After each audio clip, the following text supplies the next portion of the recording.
gyud ko nag-shadow boxing, trial and error, trial and error, trial and error. But of course, ang akong pagka-lisensyado, kulang pa man na siya nga hinagiban para mahimo kong sa ma-consider nga equipped nga customs broker. So kailangan gyud nga imo yung i-prepare ang imong kaugalingon nga this is not an easy ride. Long journey ni, pero it's a fruitful journey.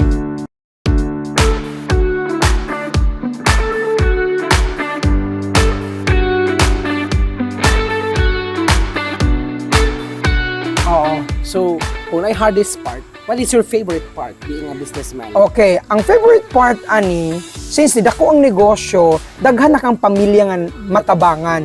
Una, ang imong mga empleyado, so at least ang ilang kanya-kanya kapamilya imuhang natabangan. Ikaduha, ang kaning impact sa atong company didto sa mga kinabuhi sa mga OFW nga nagsakripisyo abroad. Maunay pinaka makapatambok og maayo sa atong kasing-kasing unya kabawta nga ang Ginoo nalipay ana. Ngano kay nakatabang ka ba ang imong company nahimo siyang channel of blessings to other people. So nakatabang na ka, nikita pa ka, so dako kayong kalipay na to. Unsa nga mga hiyas sa imong huna-huna ang kinahanglang maangkon sa matag negosyante? Okay, medyo kaning hiyas manggo, dili man gud ni siya instant. Kailangan ni siyang i-develop. Una, kailangan gyud kang magmaampuon. Kani bitang isali gyud nimo sa Ginoo ang tanan. Kay kaning mga butang nga atong na enjoy karon, gikan man gyud niya. Kung wala siya, wala ta. So kailangan ato og yung kanunay nga i-anchor ang atong pagsalig o pagtuo ngadto kaniya kay siya ang nanag-iya sa tanan. Ikaduha, kailangan gyud imong ipursige ang imong gusto nga kanang maakabot. So daghan kaayong mga aspiring nga negosyante nga gusto nila kung magnegosyo sila ang effect na adayon. Yes, exactly. Mostly maugid na mga rason nga mo fail dayon ka kay ngano tuuni mo murabag sili ba nga pagbite nimo halang dayon. Ang kaning negosyo manggod mo taas gyud ka og pasensya ani, taas gyud ka og sakripisyo ani nga buhaton. Unya dili ni successful stories dayon. Daghan pa kang i-encounter. So ang pinaka-importante is kaning hard work. Okay? Hard work. Unya, kailangan disiplina sa kaugalingon. Unya, kailangan kang kanunay nga hungry ka of learnings o new ideas kay ang kalibutan karon even technology is evolving. So kailangan mo adapt ka sa technology like what you are doing right now nga ni-engage ka og platform media. So in that effect, in ani nga pamaagi kailangan mo adapt sad ka. Kay kung ang imong sistema is kinaraan traditional, mabiyaan gyud ka.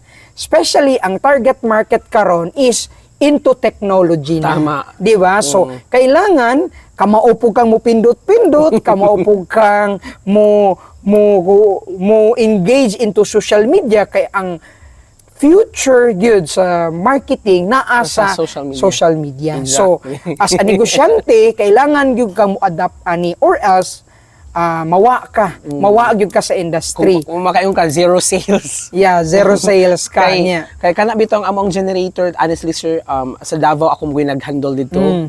Boast marketing gyud akong strategy which is 5,000 per month. Yeah. So pinaagi ana makalin ko. Yes. Una nga okay lagi ko nag-freelance nila. Yeah. So, right. Okay. And how have you grown personally from becoming a businessman? Okay, taas-taas kaayo ni og transformation. Una is nagtuo ko ang ako ang education nga nakabot is enough na para mahimo siyang hinagiban or instrument for me to become successful. Pero dili di ay. Kailangan daghan pa kang makatunan.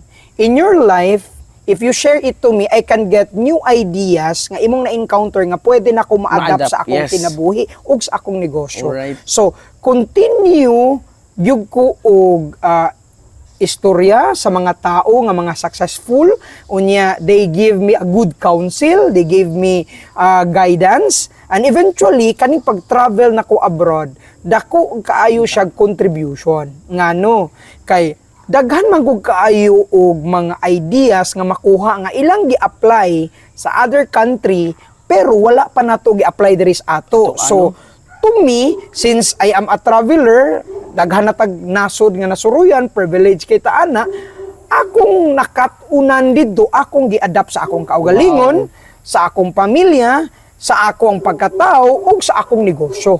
So there didto siya ang dako kaayong transformation. Daghan kaayong mangutana nga nganong na-achieve nimo, but you know what, other people are playing. People are enjoying. Yes. They are doing party. Pero si Mr. Alin, naa sa aeroplano, ni ngadto sa usa ka nasod, kay ni attend og training, ni eskwela, ug nagkat-on. So, ni sakripisyo ko for a moment, then, akong gi-adapt sa kong kaugalingon, sana kaluyan ta sa Ginoo nga mahimo tang successful ugma puhon. Wow. That's a good thing, no? Yes. Okay, so, basi nag-expect ka sa mga tao, nag-travel mo ni Sir Allen, pero basi nagsuro-suro yan siya, pero in the end, baya, kay, seminar day ang giadtuan training. Yes. Kailangan kay na gyud nato, especially nga grabe kaayo ang evolution karon sa technology. So, kailangan updated gyud ta. Right? So, I do believe that you have lots of Allen Cargo Express in different countries. So, we are going to talk about manpower. So, Okay. what do you look when outsourcing or hiring, especially in abroad? Okay. Ang Allen Cargo Express is 100% owned by Filipinos. Okay? Ang atong gina-showcase kay you know what ang vision sa Allen Cargo Express, to be the best Filipino logistics solution provider around the world. Ato yung gi-uplift ang mga Filipino. Ngano? Kay ang Filipino very talented.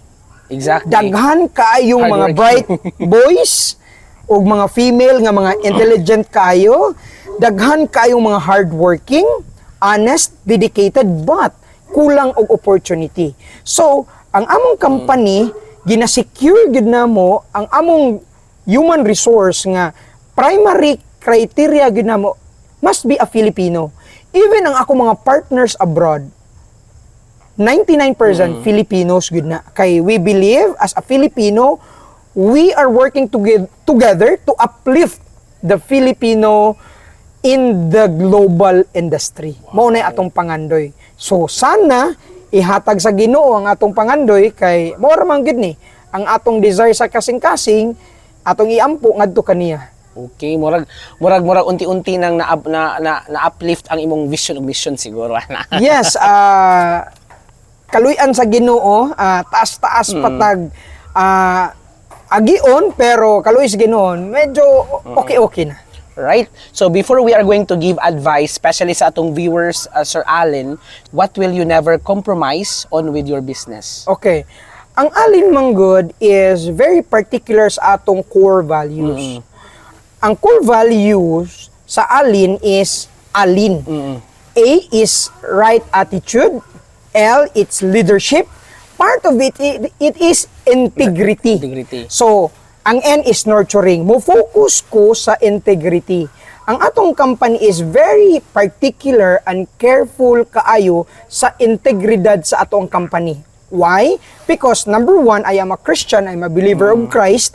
Nagtuo ko nga ang akto ang negosyo is hinatag niya, so it showcase a reflection to Him.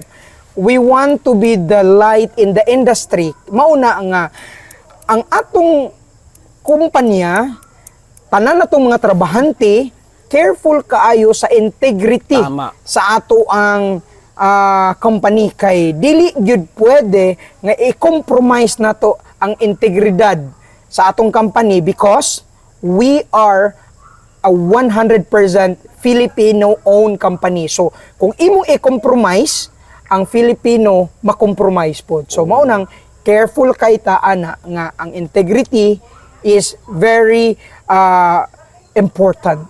Okay. So, thank you so much, Sir Allen, for giving us a chance nga atong ma-share sa atong viewers sa Ang Bisaya TV, also the viewers. Okay, so daghan kay naglantaw nato karon, especially sa atong viewers or atong Bisaya followers. What advice would you give to those viewers of Ang Bisaya TV or followers who just starting their own business? Okay. So, isip usa ka negosyante, unya proud Bisaya. Oh, bisdak. Ang bisdak, Bisayang dako, okay? Akong ikatambag sa mga fellow na to nga mga negosyante is kailangan imong desisyonan kung unsay imuhang destination. If you want to start something, kailangan imo na nang gi-envision. Unsa may akong gusto nga exit nako? Is it a successful exit or is it a failure exit? So, kung gusto ka nga successful or kanang fruitful exit ang imong gusto, kailangan karon imong i-align nga imong planuhon og maayo unsaon pag-abot anang successful exit. So, kailangan naa na siya proseso. Unsa man nga proseso, imo nang i-embrace, imo nang katunan. Sharpen yourself para kailangan mo devote ka sa imong time to learn more sa imong negosyo. Kay kung dili gud nimo tagaan siya og primary focus og attention, definitely you will fail. Kay daghan kay ni mga negosyante, even me before, daghan kay kong gipangsugdan nga mga negosyo. Murag 5 ka negosyo in one time. Set up. Ang nahitabo, ligre kayo kay ang 5 ka negosyo nako wala gyoy ni ginansya sa 5 nako ka negosyo kay nabahin-bahin man akong oras, di man ko ka-focus in one negosyo. So, ang akong gibuhat is ni-focus ko sa usa, paglambo na nitukod kog another nga related or expertise nako kay kani bitong pagtukod og negosyo nga wala kay knowledge. Risky kaayo. Tama. And eventually ang imong exit ana is a failure. Pero kung imong mapreparasyonan, matun-an nimo unsaon nimo pag-abot diha sa successful exit, definitely you will be a successful businessman. Dili man siya instant, but naay proseso, but definitely kung imo lang yung i-empower imong kaugalingon, definitely mahimo kang usa ka successful businessman. So padayon lang sa pagpangandoy kay kaning ato ang pagnegosyo, ang atong desire makatabang ta sa atong kaugalingon, sa atong pamilya, unya sa mga tao nga atong mga customer ug makahimaya sa Ginoo. Okay. Before we end this program, we will have a fun facts. So first, who is your biggest role model? Okay. Si Jeff Bezos kay siya mo'y person to be ni Mr. Allen in the logistics. Okay. And how do you define success para sa tong viewers? Okay, kana yung word nga success is very hard question kay to me ang pagka-successful sa usa ka negosyante lain-lain og meaning, pero para nako mahimo kong successful kung tanan akong trabahante or partners nga link sa Allen Group of Company is mahimong successful. Then that's the time maybe moingon ko nga successful nako. Okay. Mura like evolution talaga. Yeah. All right. So, what makes a good leader? A good listener. Okay. What would you change about your business journey if you could go back? Okay. Medyo challenging siyang pangutana kay I am right now in this level because of my failures. Okay. So, those are histories nga daghan kay kog failure nga nahimo na kong stepping stone nga naabot ta sa atong level karon. So, I will not change anything. Okay, that's good. And please promote your business atong followers sa ang Bisaya Okay. TV. So sa O tama na- abroad, yeah. kay kasagaran sa Yeah. akong mga followers ani taga abroad gyud sa. Yeah, okay. So sa tanang listeners sa unsa nimo? Viewers, Ang Bisaya TV. Yeah, okay. Sa tanang listeners sa Ang Bisaya TV, so daghan kaayong salamat anya akong i-promote ang Alin Cargo Express nga naa karon na sa 16 countries. So naata sa Dubai, sa Abu Dhabi, sa Milan, Italy, sa Los Angeles, America, nanata sa Sydney, Australia, nanata sa China, nanata sa Hong Kong, sa Cambodia, sa Thailand, sa Singapore, sa Germany, sa Ireland, unsa pa ka umurag nakalimot na ko sa uban. So daghan kaayo ta og mga Filipino nga we believe nga they deserve the best service. So ang Alin Cargo Express naga-provide og full turnkey solution on the balikbayan nga Bayan. boxes pagpadala sa ilang Pilipinas kay ang Alin Cargo Express ang only company nga una nakasabot sa kinabuhi sa mga OFW nga grabe ang ilang sakripisyo para sa ilang pamilya. Ikaduha, kita ang kumpanya nga nihatag og 100% money back guarantee kung Okay, wow. naay damage sa ilang parcel, kung naay parcel nga dugay ma-deliver because kanang sala ni Alin kay nakasabot man ta how valuable this box sa mga OFW. Ang Alin Cargo Express will guarantee 100% money back guarantee kung naay mga failure nga atong gina-provide. We provide 100% turnkey solution sa pagpadala sa ilang parcel from other country. Kaya ang Alin Cargo na nag-iya sa mga branches abroad, dili ni siya franchisee abroad, kundi kita gyud mismo ang tag-iya didto, kita ang namuhunan didto, kita ang nisakripisyo didto, padung sa Pilipinas, kita ang ni process sa customs because I am a licensed customs broker nya. Ako po di ang i-add on. Very important nga information. Ang mga OFW nga nakasuway sa other cargo company nga naka-in-town na nawagtangan og mga parcel na ay mga parcel nga naabot pero guba na kaayo, na deliver man tuod pero expire na mga item nya, uban mga wagtangan pag item. Akong i-clarify nga ang ilang pasangil manggod nga nawa ang usa ka butang nga sud sa parcel kay gikawat kuno sa taga customs. Isip nga usa ka customs broker nga nagpractice sa akong profesyon sa kadugayng panahon, dili ang taga-customs ang mangawat anang mga lotion or chocolate nga naa dinha, kay ang mga customs employee nakahibaw nga very valuable o importante kani nga mga butanga para sa mga OFW. Ang kawat or mga items nga nawa didto na nahitabo sa kanibitang pagpasa-pasa sa pag-deliver sa item. Kaya ang atong mga competitor, sila manggod walay control diri sa Pilipinas.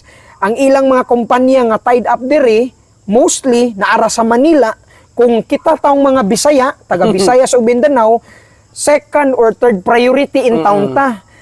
Moabot man tuod pero porting dugaya, or moabot man pero guba na kay ang boxes. Si Alin eliminates all those aspects. Kay ang ato is wala may third party, paspas kayo, wala gyud mo tandog sa ilang mga boxes, unya gi-process nato sa customs, gi-deliver nato with utmost care ngadto sa ilang panimalay.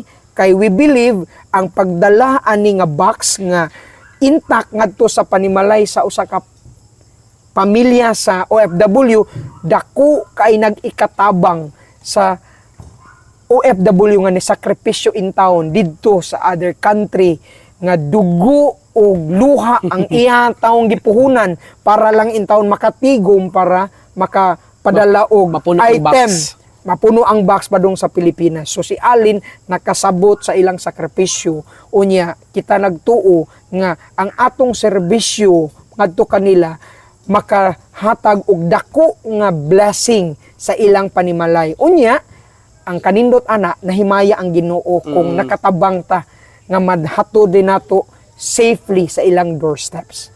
So akong gihangyo, especially ang mga Bisaya nga atong ipatronize ang usa ka negosyo sa Alin Cargo Express, especially ang tag-iya purely Bisaya.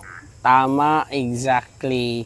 So, unsay tagline nino, sir? Apoy tagline? Yes, na. So, moving your products across all borders. Okay, moving your products across all borders.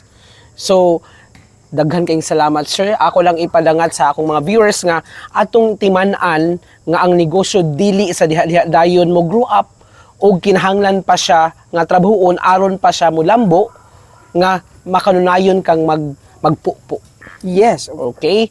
So, Sir Allen, thank you so much. Yes, of course. My pleasure. Yeah. For giving me an opportunity nga mahimong guest sa akong episode 15 sa Pakighinabi. So, manghinaot ko nga pag-support sa Alin Cargo Express and continue patronizing ang Alin Cargo Express all over the countries, all over the world. So, hopefully next time, we will have another episode like this. So, sa atong episode 16 sa Pakighinabi, dili lang sa Ang Bisaya TV. See you next week sa atong Pakighinabi sa Ang Bisaya TV. Yeah. Goodbye!